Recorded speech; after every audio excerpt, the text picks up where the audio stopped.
धन्यवाद सभापति महोदय। हम ही को कातिल कहेगी दुनिया, हमारा ही कत्लेआम होगा। हम ही कुएं खोदते फिरेंगे, हम ही पे पानी हराम होगा। सभापति महोदय, सन 1947 में दिल्ली की जामा मस्जिद की तारीखी सीढ़ियों पर खड़े होकर के भारत रत्न मौलाना अबुल कलाम आजाद साहब ने कहा था कि मुसलमानों कहां जा रहे हो, यह है तुम्हारा मुल्क, यहां तुम्हारे आबाओ अजदाद की कब्रें हैं। उस वक्त मौलाना आजाद की ये सदाएं सुन करके लोगों ने अपने सरों की गठरियां उतार करके रख दी थी। आज उसी दिल्ली में मौजूद देश की संसद में एक बिल आया है जो हमसे उसी जामा मस्जिद की सीढ़ियों के सबूत मांगेगा, जो उन्हीं सीढ़ियों के पास अपनी कब्र में सोए हुए मौलाना आजाद को फिर से कब्र से सदा देनी पड़ेगी कि ये जो कब्र है वो मेरी कब्र है, ये किसी सरकार की जागीर नहीं है। सभापति महोदय, मैं जहां खड़ा हूं इसी संसद भवन के सामने सड़क के उस पार अपनी कब्र में सोए हुए भारत के पूर्व राष्ट्रपति फखरुद्दीन अली अहमद की कब्र है। शायद अब उस कब्र से भी सदाएं आए कि ये कब्र मेरी कब्र है, ये सरकार की जागीर नहीं है।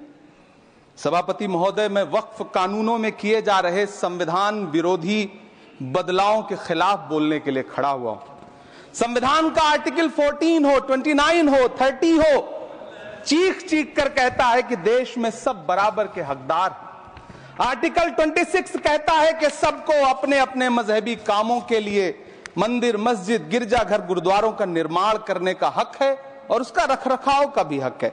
लेकिन डॉक्टर बाबा साहब अंबेडकर के संविधान को हर दिन कुचलने वाली ये सरकार देश के मुसलमानों से नफरत में इतनी अंधी हो गई है कि खुलेआम देश की संसद में देश सरकार के माइनॉरिटी मिनिस्टर साहब और होम मिनिस्टर साहब झूठ बोलते हैं और देश को गुमराह करते हैं।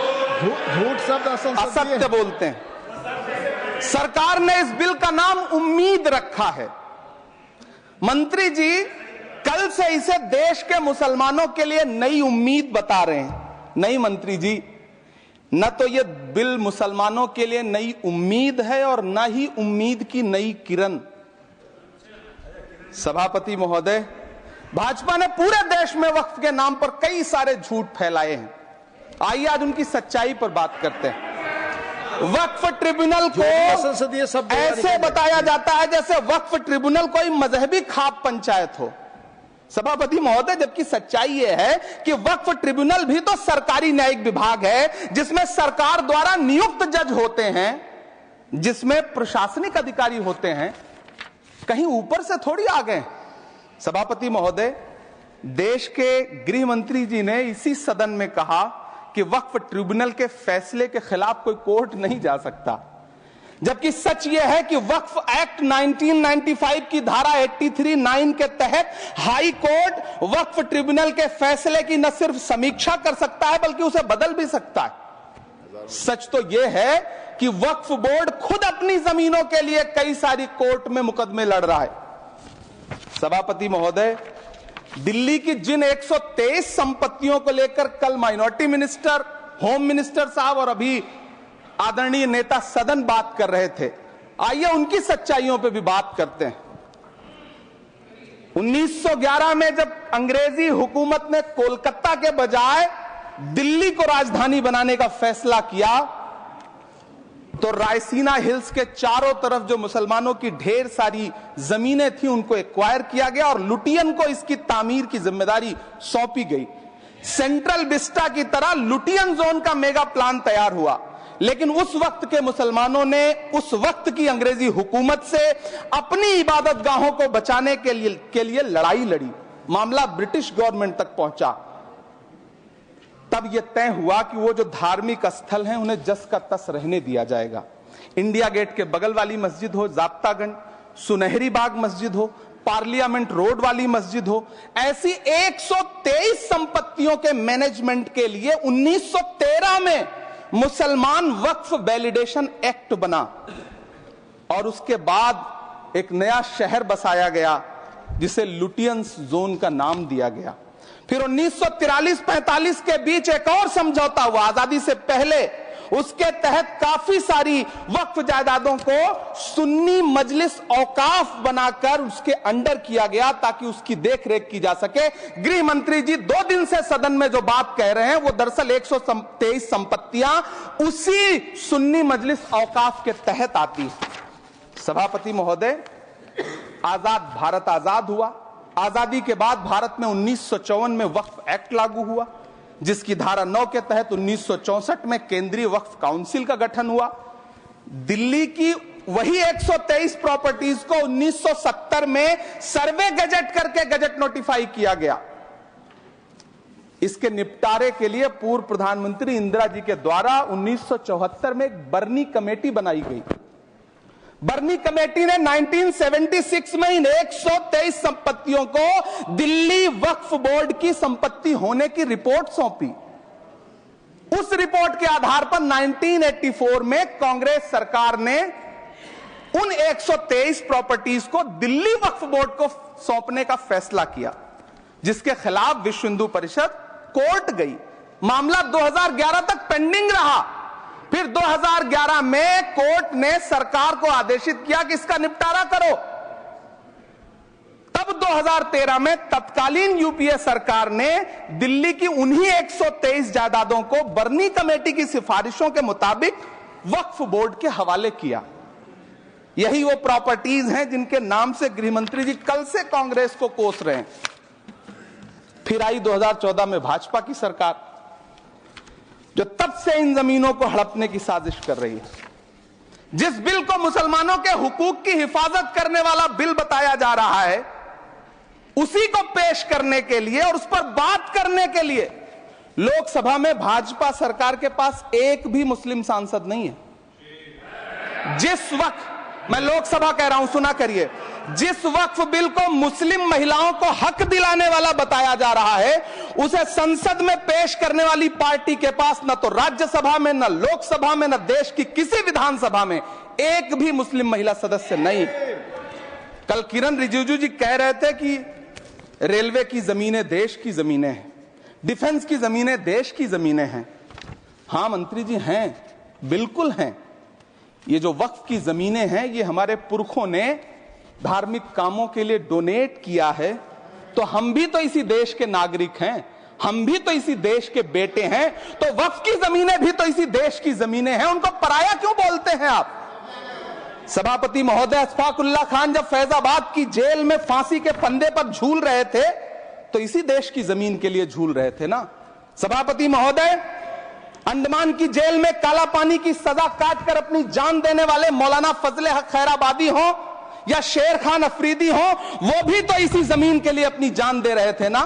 सभापति महोदय, पाकिस्तान के खिलाफ लड़ते हुए अपनी जान देने वाले महावीर चक्र विजेता ब्रिगेडियर उस्मान हो या पाकिस्तान के पैटर्न टैंक उड़ाने वाला परमवीर चक्र विजेता वीर अब्दुल हमीद हो, वो भी तो इसी जमीन के लिए अपनी जान दे रहा था ना।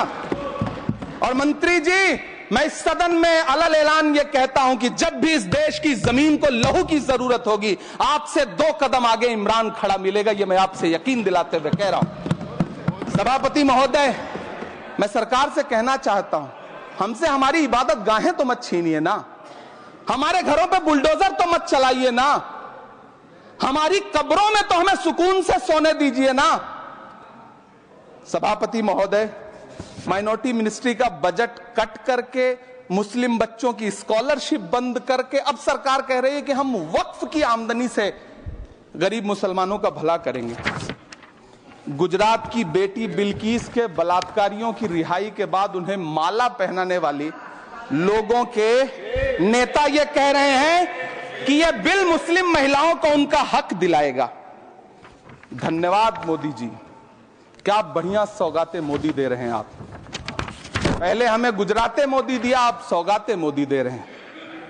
लेकिन यह सरकार इतना याद रखे कि इसी ठसक के साथ देश की संसद में सीए का कानून भी लाया गया था और कहा गया था बड़े बड़े भाषण देकर के कि पड़ोसी देशों से हिंदू भाइयों को ला करके यहां नागरिकता दी जाएगी। लेकिन मैं आपके संज्ञान में लाता हूं सर कि पिछले इतने दिनों में इनसे नागरिकता लेने के लिए 2000 व्यक्ति भी नहीं आए, जबकि इसके उलट इन्हीं की सरकार में पिछले 10 साल में 15 लाख से ज्यादा भारतीयों ने भारत की नागरिकता छोड़ करके दूसरे देश में जाकर के बस गए। यह हुआ उस कानून का अंजाम। सभापति महोदय, इसी तरह की जिद के साथ किसानों के खिलाफ भी कानून लाए गए थे। जिस तरह आज वक्फ के फायदे गिनाए जा रहे हैं, उसी तरह से किसानों को भी कृषि कानूनों के फायदे गिनाए गए थे। लेकिन अंजाम क्या हुआ? 700 किसानों की शहादत लेने के बाद सरकार को अन्नदाता किसानों के सामने घुटने टेकने पड़े और कृषि कानून वापस लेने पड़े। जिल्ले इलाही, जमहूरियत जो है वो नफरत और ठसक से नहीं चलती है, अकड़ से नहीं चलती है। उसमें सबकी हिस्सेदारी जरूरी है। कल देश के माइनॉरिटी मिनिस्टर ने लोकसभा में खड़े होकर एक शेर सुनाया था कि मुझसे कोई बदगुमान न हो। तो मैं उन्हें एक शेर सुनाना चाहता हूं कि मैं आज जद पे हूं तो इतना खुशगुमान न हो, मैं आज जद पे हूं तो इतना खुशगुमान न हो, चराग सबके बुझेंगे हवा किसी की नहीं। नीतीश कुमार जी हो, चंद्रबाबू नायडू जी हो, चिराग पासवान जी हो, जयंत चौधरी जी हो, देवे गौड़ा जी हो, जीतन राम मांझी जी हो, सबको समझना पड़ेगा कि जब जंगल में आग लगती है तो न वो बरगद बचते हैं जो हवा को आंधी में तब्दील करते हैं, न वो बांस बचते हैं जो आपसी रगड़ से चिंगारी पैदा करते हैं। सभापति महोदय, जब देश को मनमोहन सिंह साहब जैसा काबिल प्रधानमंत्री मिलता है तो देश को आरटीआई जैसा एक्ट मिलता है, सेज जैसा एक्ट मिलता है, मनरेगा जैसा एक्ट मिलता है, लिबरलाइजेशन मिलता है, राइट टू एजुकेशन मिलता है, नेशनल फूड सिक्योरिटी एक्ट मिलता है।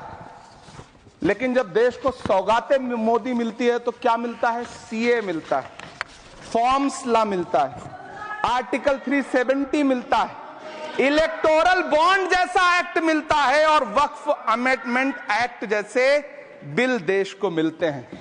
मुझे तो अपने हमवतन भाइयों से पूछना है कि आपको अपने बच्चों की तरक्की, खुशहाली और नौकरी की दरकार है या फिर मुसलमानों की दान की गई जमीनों को लूटकर धन्ना सेठों को देने की साजिश करने वाले कानून की?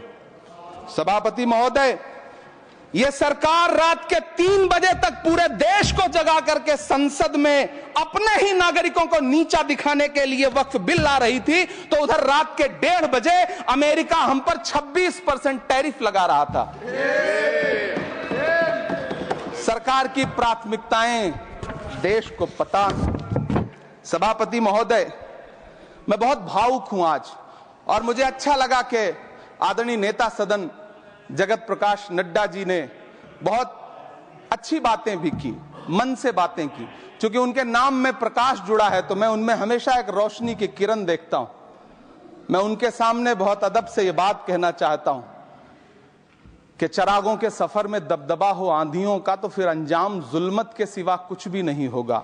यह दुनिया नफरतों के आखिरी स्टेज पर है, इलाज इसका मोहब्बत के सिवा कुछ भी नहीं होगा। मैं भावुक हूं, मेरी पलकें गीली हैं। अगर देश की एक बहुत बड़ी आबादी को लगता है कि आप उसका भला करने के लिए नहीं बल्कि उनकी इबादतगाहों, उनकी कब्रिस्तानों, उनकी खानकाहों को बर्बाद करने का बिल ला रहे हैं, तो फिर आप अगर समझाने में नाकामयाब रहे हैं तो यह आपकी नाकामयाबी है। पहले समझाइए, उसके बाद कोई बिल लेकर के आइए, तब शायद हम आपका इतनी पुरजोर तरीके से विरोध ना करें। लेकिन सभापति महोदय, मैं अंत में सिर्फ इतना कहना चाहता हूं कि इस बिल में जो भी पॉइंट्स दिए गए हैं, बॉम्सी पोर्टल देख लीजिए, सरकार का झूठ आपको पकड़ में आ जाएगा। हम डरे नहीं हैं, हम सिर्फ सरकार से अपील कर रहे हैं कि हमें अपना समझिए। हम आपके अपने हैं, इस देश के नागरिक हैं और आप ताकत में हैं। संख्या बल के आधार पर बिल हो सकता है आप पास करा ले, लेकिन आपको यह बात समझनी पड़ेगी कि हम तो वो तारीख हैं, जहनों में रहना है जिसे कागजी पुर्जे नहीं जो फाड़ डाले जाएंगे। जिस जमीन पर मैं खड़ा हूं यह मेरी पहचान है। आप आंधी हैं तो क्या मुझको उड़ा ले जाएंगे? आपको यह बात समझनी पड़ेगी। आपको अगर इतना विपक्ष की तरफ से पहले जेपीसी में इतने सारे पॉइंट्स आए और उसके बाद कल से लोकसभा में और राज्यसभा में सुझाव आप सुनने को तैयार नहीं है, लोगों की शंका को दूर करने के बारे में आप बिल्कुल सोच नहीं रहे, बस आप कह रहे हैं यह बिल उम्मीद की नई किरण है। नहीं साहब, इसे भले किरण जी लेके आए हैं, लेकिन ये उम्मीद की नहीं बल्कि नाउम्मीदी की किरण है। और इस देश की एक बहुत बड़ी आबादी इस बात से खदशे में है, शक में है कि आप सीधे उनकी जमीनों को लूट करके धन्ना सेठों को बेचना चाहते हैं। मेरी अब भी आपसे अपील है कि इस बिल को वापस लीजिए। यह बिल कहीं से आपके अपने नागरिकों के लिए अच्छा नहीं है। यह बिल सिर्फ इस देश के मुसलमानों को नीचा दिखाने का और अपने एक ऐसे मतदाता वर्ग को खुश करने का बिल है जिनको इस बिल के पास हो जाने से कुछ मिलेगा भी नहीं, लेकिन आप एक नैरेटिव देना चाहते हैं, एक मैसेज देना चाहते हैं। मेरी आपसे अपील है कि कृपया ये जो सबका साथ सबका विकास का नारा है, इस नारे को रत्ती भर तो चरित्रार्थ कर दीजिए। बहुत बहुत धन्यवाद।